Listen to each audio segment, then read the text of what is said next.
il tentativo è di spostare lo sguardo dell'operatore. Spostare lo sguardo da guardare la persona e quali sono le sue aree fragili, a spostare lo sguardo verso il futuro e a mettere a fuoco quali sostegni noi possiamo mettere per costruire questo futuro, senza aspettarsi che la persona sia diversa. Perché una delle criticità che spesso ci sono negli accompagnamenti di persone fragili è che ci sembra a volte che qualche cambiamento nella condizione della persona possa accadere solo se la persona si modifica. Solo se tu cambi, solo se tu fai le cose diversamente.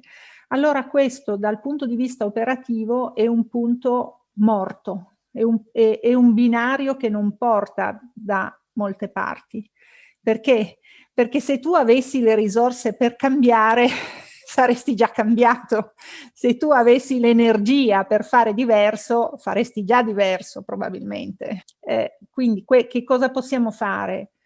Cosa facciamo per rendere un ambiente accessibile, per esempio, a una persona con disabilità motoria? Se una persona non cammina e vuole andare in un bar, vuole partecipare a un incontro, noi non è che diciamo allora tu parteciperai quando sarai capace di camminare, quindi adesso ti eserciti, ti impegni, ti fai forza e quando saprai camminare potrai entrare nel bar. Non diciamo una cosa del genere, noi diciamo dobbiamo costruire una rampa di accesso, dobbiamo togliere gli scalini, dobbiamo darti una sedia a rotelle, dobbiamo metterti in condizione, indipendentemente da quella che è la tua caratteristica, di andare nel luogo dove tu vuoi. Questa è una buona immagine per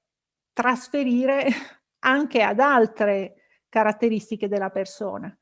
Quindi nella coprogettazione capacitante si cerca di mettere a fuoco dove la persona vuole andare, qual è il suo progetto di vita, e questo noi diciamo che è capacitante perché è un processo, non è che io lo so subito dove voglio andare, perché forse è così inconsueto, è così difficile pensarci che subito non lo so, oppure dico una cosa, la prima cosa che mi viene in mente e poi ci penso su, però tutto questo spostare verso il futuro aiuta la persona. Quindi con la coprogettazione capacitante noi ci proponiamo di capire dove la persona vuole andare e costruire con lei e anche, come dire, metterla in condizione di raggiungere, ma non perché sarà cambiata,